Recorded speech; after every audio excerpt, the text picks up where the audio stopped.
Hi flyers, skybreakers, exam warriors. Let's get up. வாங்க. I welcome you aspirants to your favorite preparation channel MG Master Stroke. இன்னைக்கு நம்ம இந்த வீடியோவில் polity செஷனில் fundamental rights பற்றி தான் பார்க்க போகிறோம். இந்தியன் கான்ஸ்டியூஷனில் ஃபண்டமெண்டல் ரைட்ஸ் டாப்பிக்கில் ஒவ்வொரு இந்திய குடிமகனுக்கும் என்னென்ன மாதிரியான உரிமைகள் ரைட்ஸ் கொடுக்கப்பட்டிருக்குங்கிறது தான் டீட்டெயிலாக இந்த வீடியோவில் பார்க்க போகிறோம்.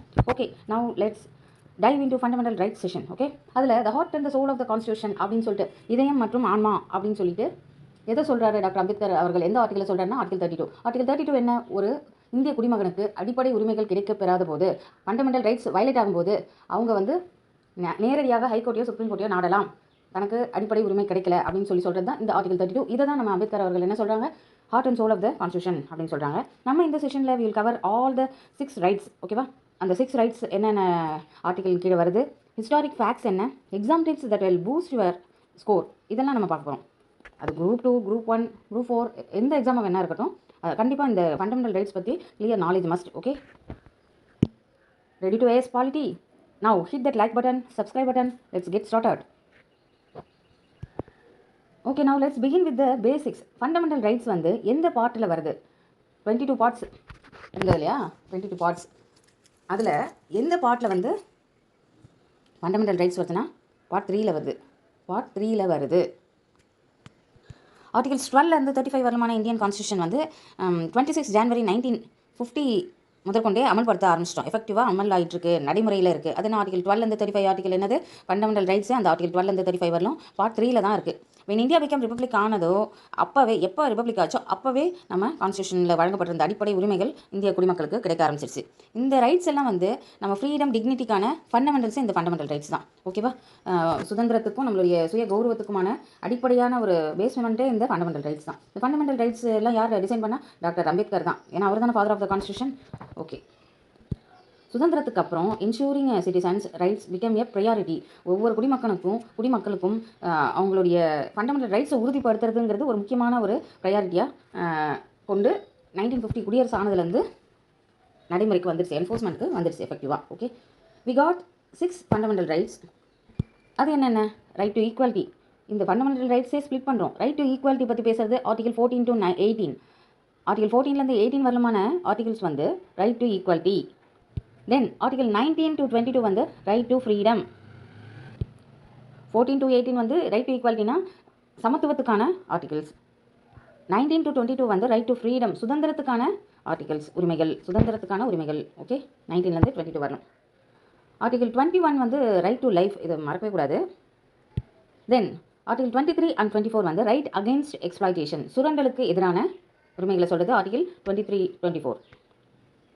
ஆர்டிகல் 25 to 28 என்னன்னா right to freedom of religion, right to freedom of religion.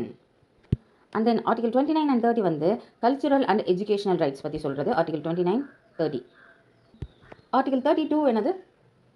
Heart and soul of the constitution, அம்பேத்கரால் வரையறுக்கப்பட்ட ரெமிடிஸ், கான்ஸ்டியூஷனல் ரெமிடிஸ். அடிப்படை உரிமை பாதிக்கப்படும் போது நேராக ஹைகோர்ட்டுக்கும் சுப்ரீம் கோர்ட்டுக்கும் மக்கள் போகலாம், ரீச் பண்ணலாம்னு சொல்கிறாங்கல்ல, அந்த ஆர்டிகல் தான் வந்து ஆர்டிகல் 32, கான்ஸ்டிடியூஷனல் ரெமிடிஸ்.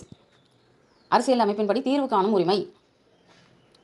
ஓகே, இப்போ நம்ம ஒன்று ஒன்றா பார்ப்போம். ஆர்டிகல் 14 to 18 ஈக்குவாலிட்டிக்கான சமத்துவத்துக்கான உரிமைகள் சொன்னோம். ஆர்டிகல் 14 என்ன நமக்கு கேரண்டி பண்ணுதுன்னா ஈக்குவாலிட்டி பிஃபோர் லா, சட்டத்தின் முன் அனைவரும் சமம் அப்படின்னு சொல்லிட்டு தான் ஆர்டிகல் 14.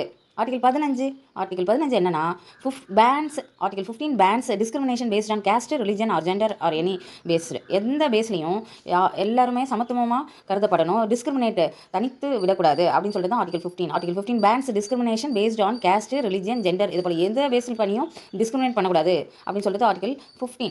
வேலைவாய்ப்பில் சம உரிமை, இதெல்லாம் சொல்லிட்டு ஆர்டிகல் 15 தான். சாரி, தப்பாக சொல்லிட்டேன். ஆர்டிகல் 15 வந்து டிஸ்கிரிமினேஷன் பேஸ் பண்ணக்கூடாது, எந்த பேஸ்லையும் டிஸ்கிரிமினேட் பண்ணக்கூடாது அப்படின்னு சொல்லுது ஆர்டிகல் 15. ஆர்டிகல் 16 தான் என்ன சொல்லுது? Guarantees equal opportunity in employment and public appointments. Okay, article 17 abolishes untouchability.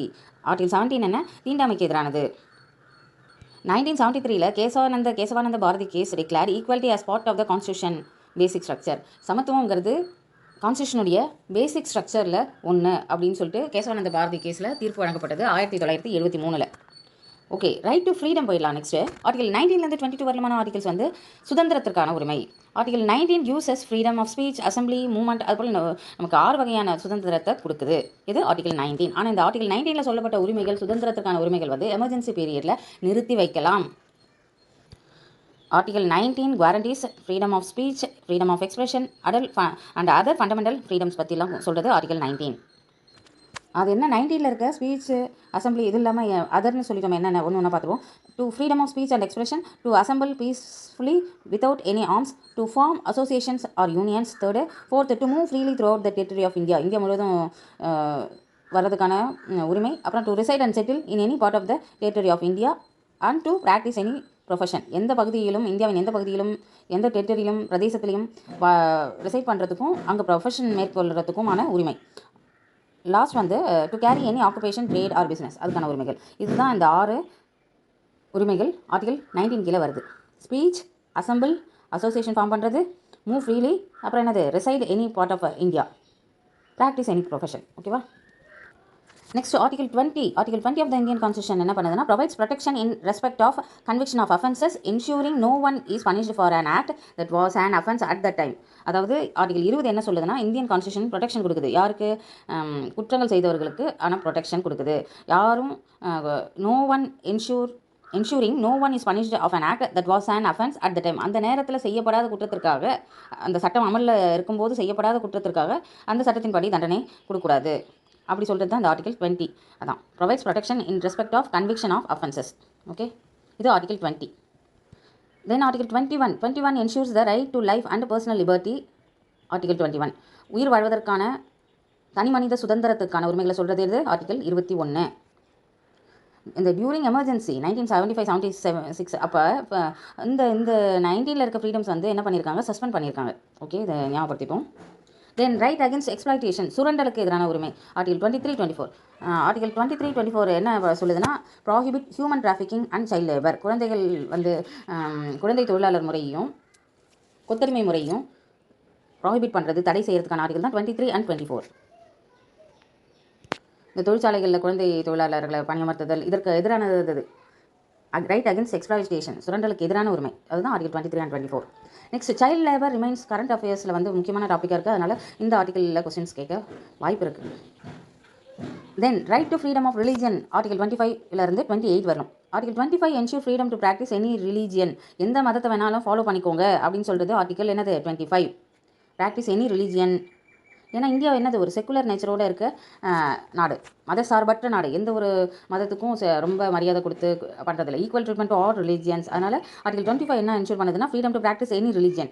Then article 26 allows managing religious institution, மதம் சார்ந்த அமைப்புகள் நிறுவனங்களை மேனேஜ் பண்ணுறதுக்கான உரிமை கொடுக்குறது ஆர்டிகல் 26. நமக்கு தெரியும் இந்த word secular was added by 42nd amendment in 1976. Okay, இப்போ ஞாபகப்படுத்திப்போம். And then cultural and education rights பற்றி சொல்கிற ஆர்டிகல்ஸ் என்ன? Article 29-30. Article 29 protects minority cultures and languages, சிறுபான்மையினருடைய மொழியும் கலாச்சாரத்தையும் பாதுகாக்கிறதுக்கான ஆர்டிகல் வந்து article 29.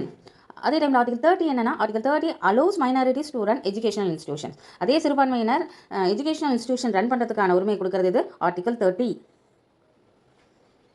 Next article 32 rights to constitutional remedies, அரசியல் அமைப்பின்படி தீர்வு காணும் உரிமை.